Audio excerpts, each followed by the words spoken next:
Est-ce que vous avez des questions à poser à Jacques? Bon, donc on va continuer dans la même lignée. Jacques a déjà dit beaucoup de choses, donc on va essayer d'illustrer avec Laurent comment se passe un TAVI dans la pratique. Alors, à partir de cas cliniques, on ne va pas vous faire des exposés théoriques.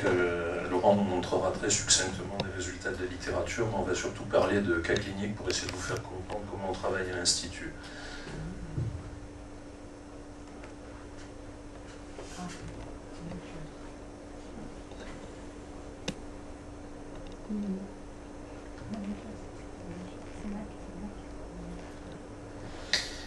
Alors Jacques vous l'a dit,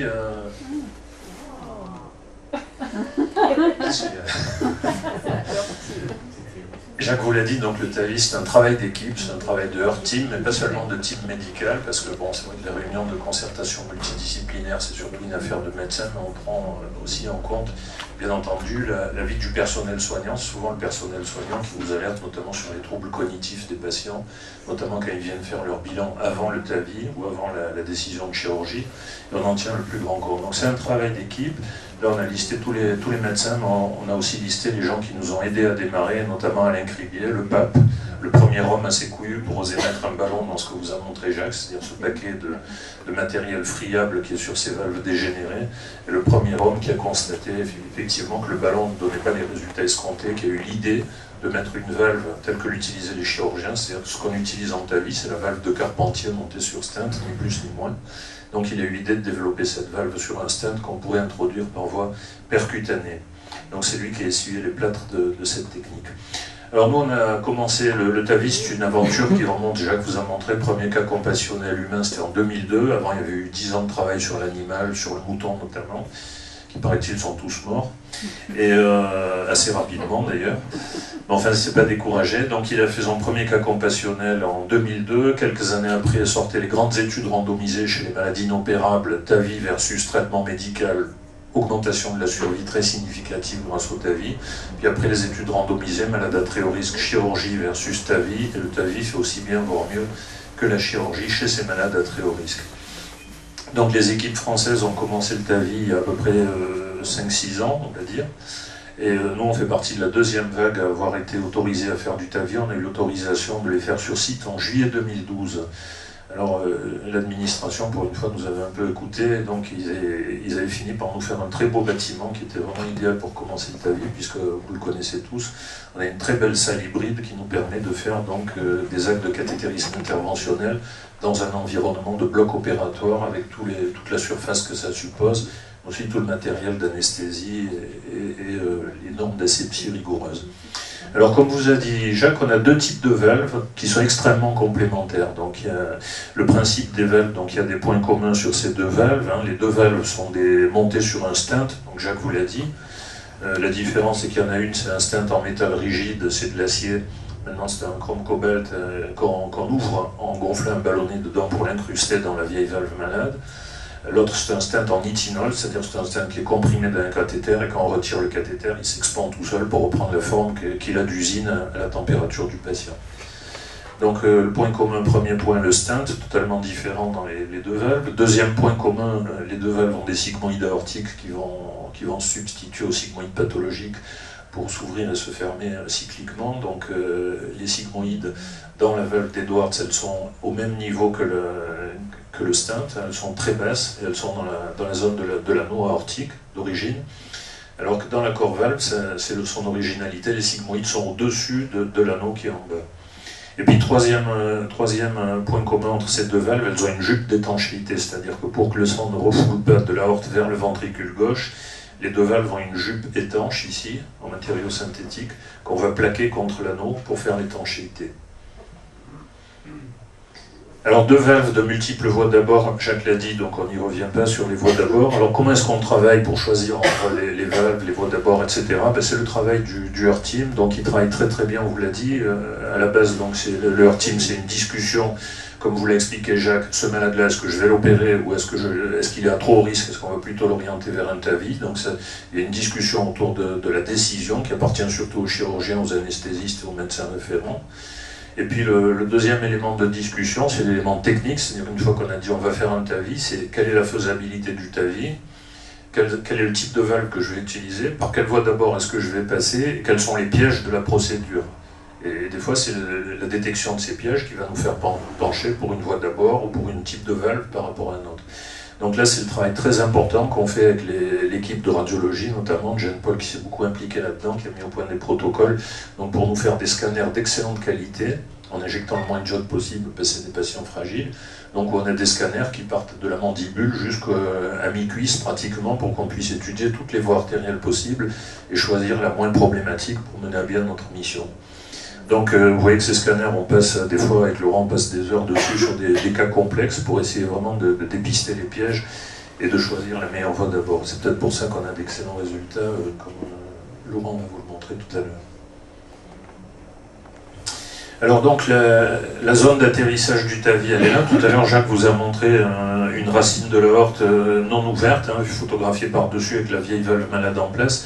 Là, c'est une racine de l'aorte ouverte, c'est-à-dire les 3 sigmoïdes sont déroulés et les sigmoïdes ont été réclinés, ont été supprimés pour qu'on puisse voir donc la zone d'insertion des sigmoïdes. Donc vous voyez qu'en fait, ce qu'on appelle l'anneau aortique, c'est-à-dire l'endroit où on va insérer notre TAVI, c'est pas du tout quelque chose de circulaire et de facile à appréhender, c'est vraiment une sinusoïde très complexe ici, en forme de couronne. Donc c'est une structure tridimensionnelle complexe. Comme vous l'a dit Jacques, le piège, c'est ces 2 ostia coronaires qui sont là. Donc avec le piège, quand vous imaginez le vieux paquet de matériel pathologique devant, quand on va écraser ce matériel avec notre stent, on risque de basculer le matériel dans l'ostium des coronaires et de boucher une coronaire. Donc là aussi, l'importance du scanner qui va nous dire quelle est la distance des coronaires par rapport à ce matériel qu'on va refouler. Et la profondeur des sinus, pour savoir si on a la place de refouler le matériel sans aller boucher la coronaire. Donc la zone d'atterrissage, en gros, la voilà, c'est là la zone fibreuse où on a une chance d'ancrer la valve, parce que si on la met plus haut, elle va s'emboliser dans l'aorte, et si on la met un peu plus bas, elle va glisser dans le ventricule. Donc vraiment, on a une zone fibreuse très très courte, de quelques millimètres de hauteur, qui est là. Si on la met plus haut ou plus basse, on a une embolisation ou on a une fuite périprothétique. Alors donc au scanner, on va étudier le scanner justement pour savoir quelles sont les particularités de cette zone d'atterrissage. Bon, la zone d'atterrissage, elle est là, ce qu'on appelle l'anneau basal, c'est la base des sigmoïdes aortiques. Et donc on va étudier quels sont les pièges, notamment là où vous voyez un énorme paquet de calcaire ici sur l'anneau, et le risque c'est en incrustant un stent avec un ballonnet de déchirer l'anneau à cet endroit-là. On a eu 2 ruptures d'anneau à l'Institut sur 150 malades qu'on a traités. Les 2 ruptures sont bien terminées parce qu'on a eu de la chance, on a pu drainer le péricarde et puis ça s'est colmaté en neutralisant l'héparine. Enfin, ça peut se terminer par une mort d'homme. Donc, de voir un piège comme ça peut être une incitation à ne pas utiliser un stent expandable au ballon, mais un self-expanding stent comme dans la Corvalve pour éviter la rupture d'anneau. Donc, vous voyez que cette piste d'atterrissage, elle est quand même un peu vicieuse parce qu'il faut atterrir l'anneau dans la valve, dans la partie la plus rétrécie en diabolo de cette structure anatomique complexe, avec le risque de chasser en aval dans le ventricule gauche ou en amont dans les sinus qui sont dilatés, vous le voyez là. Alors évidemment, c'est pas aussi simple que dans les livres. Dans les livres, vous avez le ventricule bien aligné sur l'aorte et tout, vous arrivez, vous mettez votre valve, vous larguez 90 degrés perpendiculaire, c'est simple et tout. Dans la pratique, la réalité, c'est ça. C'est ce que nous montre souvent le scanner, les reconstructions 3D. C'est-à-dire c'est des vieillards qui sont hyper tendus, qui ont des mégadolicores très sinueuses, très dilatées, des ambulations qui se forment entre le ventricule et l'aorte, des zones d'hypertrophie du myocarde qui créent un piège là juste sous l'anneau. C'est-à-dire quand vous allez gonfler le ballon, ça va chasser le ballon vers le haut. Donc c'est souvent beaucoup plus complexe que dans les livres. Alors, donc 2 valves, on vous l'a dit, la valve d'Edward Sapien qui est en fait la valve de Carpentier montée sur stent rigide qu'on expand avec un ballon. Alors son avantage, c'est qu'elle est très très facile à mettre, très rapide à mettre, donc on la met en quelques secondes, vous allez voir des largages en temps réel, donc c'est généralement très bien toléré par le patient. Le risque, c'est que c'est du single shot, c'est-à-dire vous gonflez le ballon, vous ratez l'atterrissage, la valve est embolisée, vous n'avez pas de seconde opportunité. Alors que la corvalve, jusqu'à un certain degré, on peut la retirer, la repositionner si on s'est loupé. Et l'inconvénient de la Edwards, mais c'est aussi sa qualité, c'est comme les valves chirurgicales, c'est que les sigmoïdes sont exactement derrière la jupe d'étanchéité, c'est-à-dire sur l'anneau basal, c'est-à-dire qu'elles vont encombrer la zone la plus rétrécie de la voie d'éjection ventriculaire. Donc elle peut s'avérer restrictive sur les tout petits anneaux, et notamment quand on les utilise sur des valves in-valve. J'ai des malades qui ont déjà une valve chirurgicale détériorée en place qui réduit déjà la taille de l'anneau, on va rajouter ça dedans, on va être vraiment hyper restrictif. Donc ça, c'est une limitation. Alors le principe de l'applicateur, il est très simple, comme vous l'a montré Jacques, c'est une valve qui est comprimée sur un ballonnet, et quand on gonfle le ballonnet, ben, on donne la forme au métal inerte, qui est de l'acier ou un mélange chrome-cobalt, et on expand la valve, on l'incruste dans la vieille valve malade. Là, vous la voyez vue par-dessus, ouverte, fermée, et elle est portée donc par un cathéter qui a une molette ici, qui nous permet, comme vous le voyez en tournant la molette, de changer la courbure du cathéter, donc ce qui a été un progrès énorme par rapport aux premières valves qui étaient montées sur un cathéter rigide, indéformable, et il y avait un gros risque de disséquer l'aorte quand on passait dans la crosse et de la rompre. Donc avec ce cathéter, on arrive à tourner la valve, à tourner le cathéter en même temps qu'on progresse dans l'aorte pour éviter de donner trop de contraintes à l'aorte. Alors donc Jacques vous a dit que ça ne s'adressait pas à n'importe quel malade, ça s'adresse soit à des patients très âgés, fragiles, pour lesquels il faut éviter une chirurgie dont ils ne feraient pas les frais ou difficilement ou avec des séquelles, ou ça s'adresse à des patients plus jeunes mais qui sont strictement inopérables. Alors voilà un exemple de patient typique qu'on traite. C'est un homme qui est jeune encore, qui a 66 ans, ingénieur retraité, hyperactif, qui a une maladie de Hodgkin, qui a été irradié à l'âge de 23 ans, une irradiation corps entier, donc il a vraiment toutes les artères de l'organisme malade.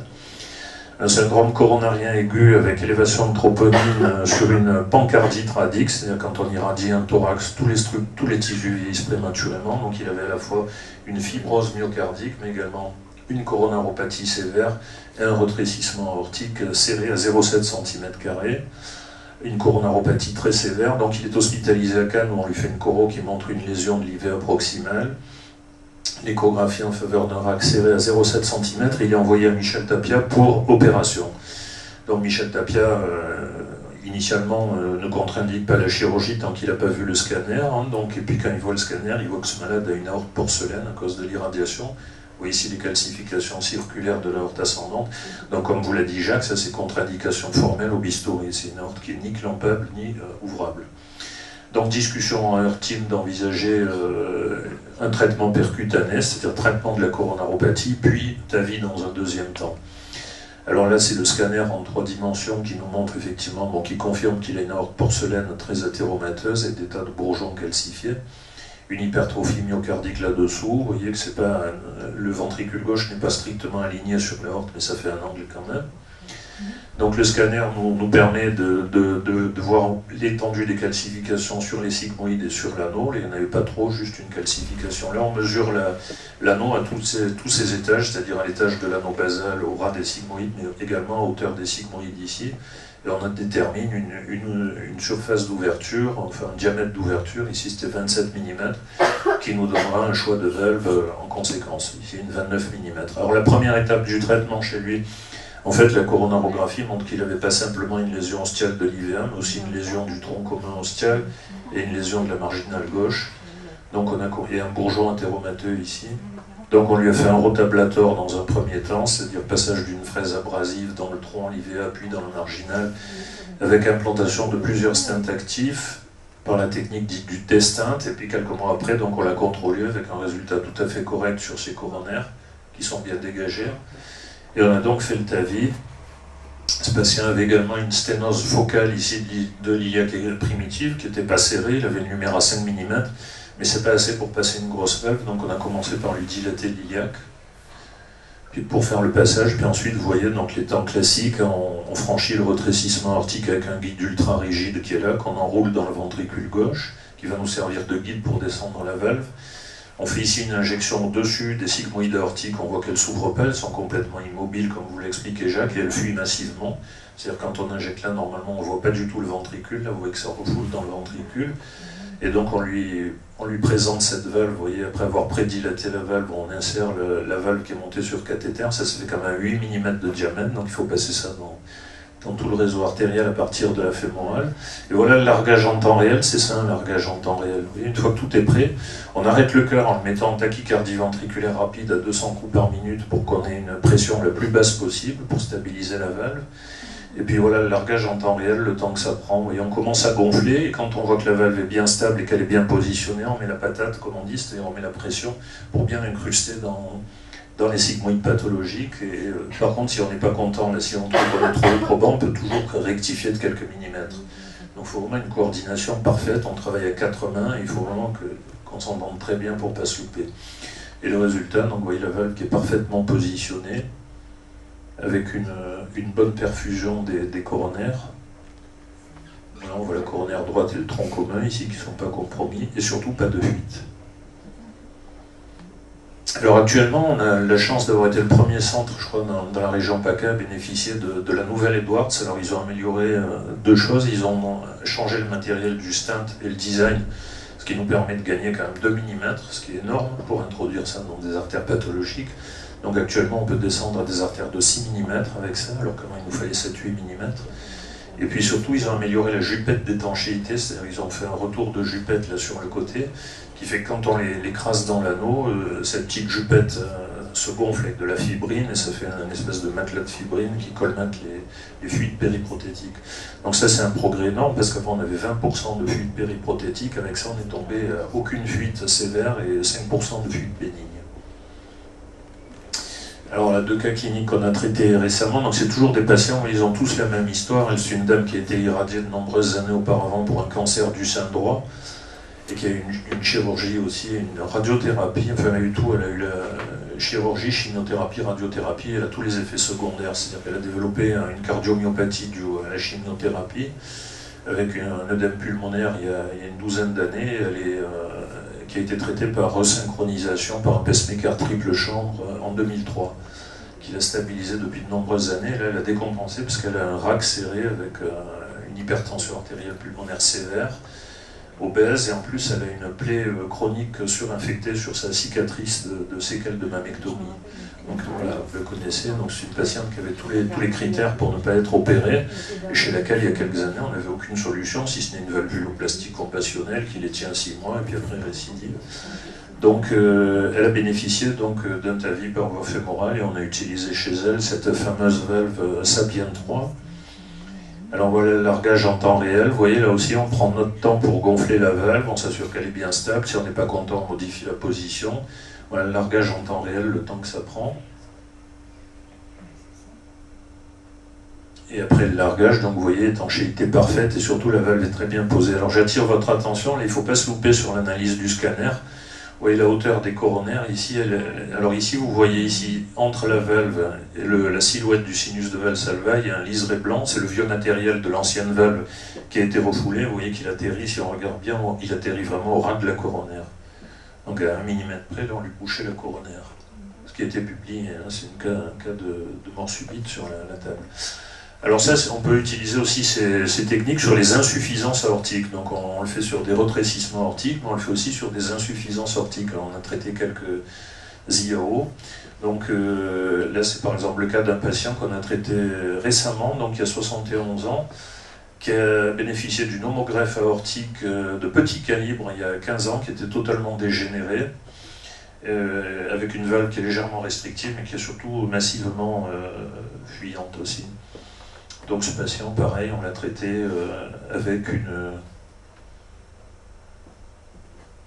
voilà, vous voyez, une fuite massive sur cette homogreffe dégénérée, calcifiée. Et on l'a traité, donc pareil, avec une Sapien 3, le largage en temps réel. Donc la valve, vous voyez, au départ, on part 50-50, c'est-à-dire il y a un marqueur opaque au rayon X au milieu, on le positionne moitié en aval et moitié en amont de l'anneau basal. Puis en fait, quand on gonfle, elle se raccourcit à partir du bas, donc il faut tenir compte de ça pour atterrir au bon endroit. Et au final, une valve parfaitement étanche. Voilà, alors l'autre valve, c'est la core valve qui est totalement différente. Donc le stent est en nitinol, donc c'est un métal qui a la particularité de pouvoir être changé de forme quand on le refroidit, et quand il se met à température du corps, il reprend la forme d'usine. Donc il a une forme très complexe de bouchon de champagne, comme vous le voyez. Alors donc voilà le stent, et voilà le tissu qui est monté dessus, qui est en fait du tissu porcin. Donc il y a une jupe d'étanchéité en bas sur 12 mm, et les sigmoïdes sont au-dessus. Donc c'est une différence considérable par rapport à l'Edwards, qui fait tout son intérêt. Donc comme vous l'a expliqué Jacques, ce stent est refroidi. C'est les infirmières du CatLab qui nous sertissent les valves. Les techniques de sertissage sont très différentes pour chacune des deux valves. Il y en a une, elle est compressée dans un appareil spécial, et celle-là, elle est refroidie dans des bacs d'eau froide. Donc il faut des infirmières qui n'aient pas le syndrome de Raynaud, qui soient capables de garder les mains dans l'eau froide pendant plusieurs minutes pour rouler et comprimer la valve manuellement. Et puis une fois qu'elle l'a bien comprimée, ben, elle la met dans des cylindres de plastique qui vont réduire sa taille progressivement pour la faire rentrer dans un cathéter que vous voyez ici. Et quand on recule la gaine du cathéter, ben, la valve s'ouvre comme un éventail. Alors l'avantage, je vous l'ai dit, c'est que la zone d'ancrage qui est en bas, où il y a la jupette d'étanchéité, elle est quelques millimètres au-dessous du jeu des sigmoïdes. Donc les sigmoïdes n'encombrent pas le plan de l'anneau, ce qui est un avantage considérable et ce qui fait l'indication de cette valve. Par contre, elle est très très difficile à poser, très vicieuse. Donc il y a beaucoup d'équipes qui renoncent à y toucher. Alors son avantage, c'est qu'elle fait les choses qu'on ne peut pas faire avec l'autre. Donc il y a un biais de sélection manifeste, c'est qu'on l'utilise chez les malades les plus difficiles et souvent les plus athéromateux. Alors notamment elle passe par la carotide, elle passe par la sous-clavière, ce qu'on ne pouvait pas faire avec les premières générations d'Edwards. Et puis surtout elle fait des anatomies complexes comme cette malade qui est une malade de Laurent qu'on a traitée récemment. C'est une malade qui a une bicuspidie, Jacques vous a montré tout à l'heure ce que c'était. Donc là c'est compliqué parce que c'est pas un cercle l'anneau, mais c'est une espèce de fente elliptique. Et donc d'abord c'est très difficile de savoir quelle est la taille réelle de ce truc-là, donc il y a des risques de prendre des valves trop grosses et de tout déchirer. Et puis il y a des risques aussi qu'avec les calcifications et tout, quand on met une valve expandable au ballon là-dessus, la valve ne trouve pas bien sa position et qu'elle fonctionne mal parce que l'anneau est trop elliptique. Et donc c'est une indication parfaite. Ça c'est la orthographie avant, donc qui montre ces deux sinus très dissymétriques. C'est une très bonne indication d'une corps-valve. Donc la corps-valve, c'est comme le principe est le même que pour l'autre valve, c'est-à-dire on met d'abord un cathéter ultra rigide enroulé dans le ventricule. Laurent vous montrera tout à l'heure la procédure. Ensuite, on amène la corps-valve, on la fait dépasser de 2 mm dans le ventricule en dessous de la sigmoïde, puis on recule petit à petit le cathéter qui la contraint. Au fur et à mesure qu'on recule ce cathéter, elle prend sa forme naturelle, vous voyez, elle s'évase là en éventail. Et plus on recule, plus elle s'évase. Alors toute la difficulté, c'est que c'est très long, le largage, ça dure 5 à 7 minutes. Il faut laisser le temps au mythinol de travailler et tout. Donc ça se fait à cœur battant, ça ne se fait pas à cœur arrêté. La valve est beaucoup plus instable que la Edwards, où on arrête le cœur, où ça dure quelques secondes. Et donc il y a des risques majeurs de louper l'atterrissage parce que ça bouge. Donc il faut anticiper, il faut essayer de comprendre sur le scanner où elle va se planter, où elle va s'ancrer. Et puis souvent on est obligé de rectifier en cours de largage, c'est-à-dire... Laurent et moi, on essaie de tracter la valve, il y en a un qui pousse sur le guide pendant que l'autre tracte sur le cathéter pour essayer de la tenir à peu près où on veut, mais c'est pas toujours évident. Et au final, donc, une fois qu'on l'a posée chez cette patiente, on a une valve qui est parfaitement étanche, il n'y a pas de fuite, et puis on vérifie quand on a fini qu'on n'ait pas abîmé la fémorale qu'on vient de refermer. Alors tout se fait en percutané vrai, Laurent vous le montrera, c'est-à-dire vous voyez nos malades remontés, ils n'ont pas du tout d'artériotomie.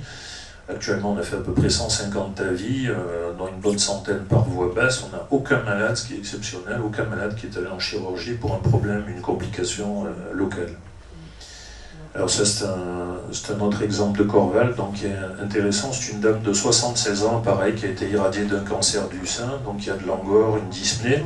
Donc il a été bilanté dans un autre centre, où on conclut un rétrécissement aortique serré décompensé par une coronaropathie tritronculaire, et où on envoie cette patiente à un chirurgien d'un autre centre pour être opérée.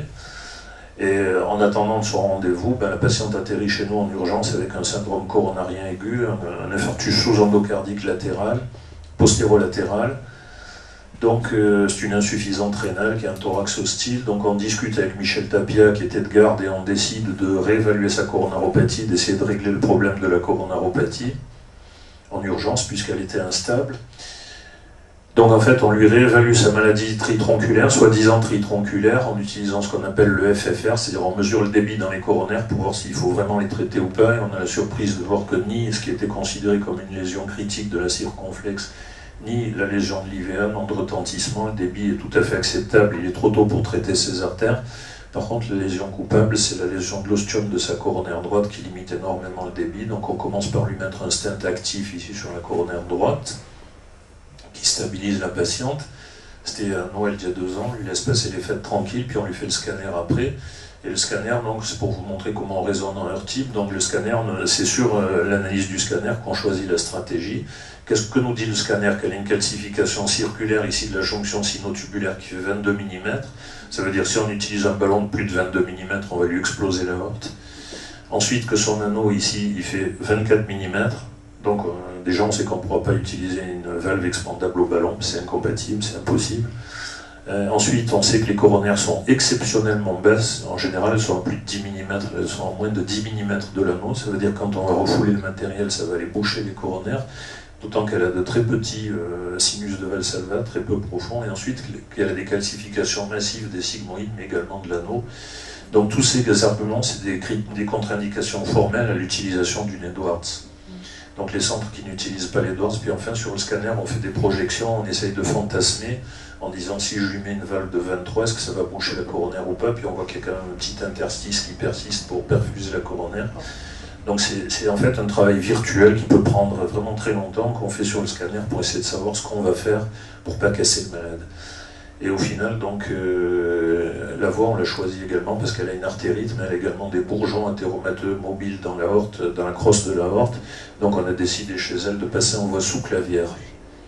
Voilà, donc ici c'est une corvalve qu'on a lâchée en sous-clavière. Alors vous voyez, la corvalve, maintenant on en a de moins en moins, mais enfin, quand c'est très calcifié comme ça, on peut avoir une fuite initiale dès qu'on pose la valve, qui est pas sévère ici.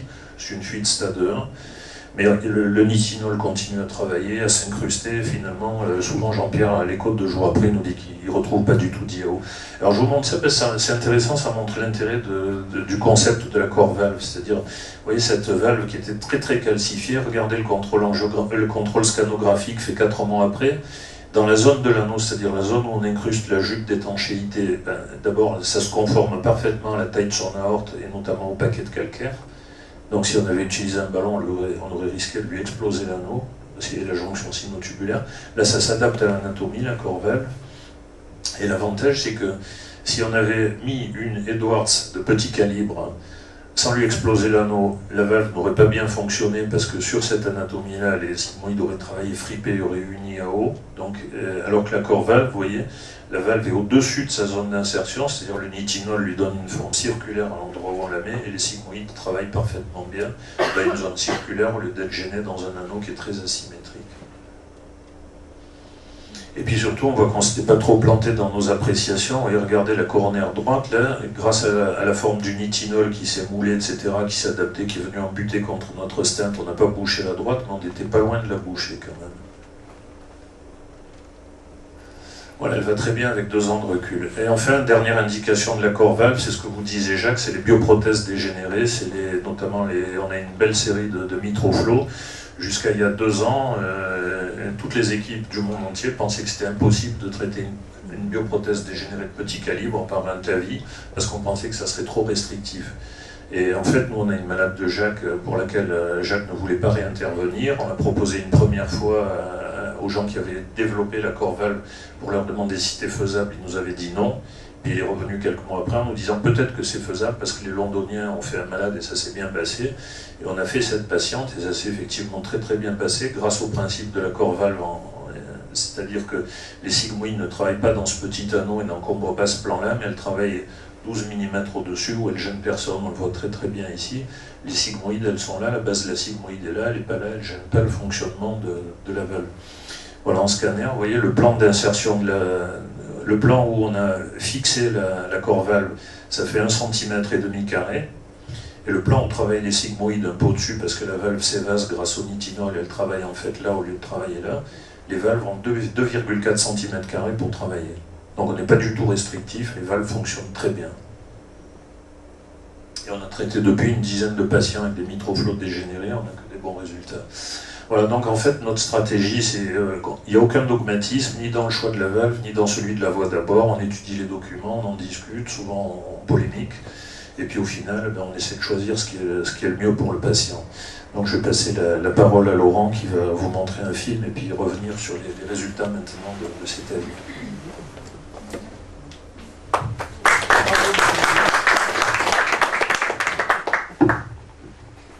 Bonsoir à tous, merci d'être venus. Je vois qu'il y a un petit peu d'infirmières et puis les médecins qui collaborent souvent avec nous. Donc moi, je vais vous présenter un petit film qui a été réalisé. On a eu la chance de pouvoir réaliser un espèce de film de l'implantation d'une valve aortique percutanée. Donc je vais vous résumer très rapidement le cas clinique et puis vous verrez le film, on verra le film ensemble, je vais vous le commenter. Voilà, donc ça sera bref, ça sera un petit film dure 10 minutes. Est-ce que vous avez des questions sur ce que vient de dire Pierre Meyer à l'instant? Là, je meuble en fait. C'est quoi la durée de vie de ces valves? Alors, bonne question. C'était la grande inconnue, vas-y. Alors, actuellement, on a l'étude partenaire dont je parlais qui a montré que le TAVI améliorait la survie du patient inopérable et tout. On a plus de 5 ans de recul. Au bout de 5 ans, il n'y a même pas 2% de valves dégénérées. Donc c'est des valves qui, a priori, ont la même durabilité que les valves chirurgicales de Carpentier. La Edwards, c'est une Carpentier montée sur stent. Donc la Carpentier, Jacques, il pourra le dire, mais combien vous avez de recul avec la Carpentier? Il y a plus de 30 ans de recul. En moyenne, la durée de vie, c'est une vingtaine d'années. Voilà. Donc c'est des valves qui ont une durée de vie qui est plus courte chez l'homme jeune que chez le patient âgé. Hein, parce qu'elles suffisent plus vite chez le patient jeune, mais elles vivent entre 10 et 15 ans. Oui.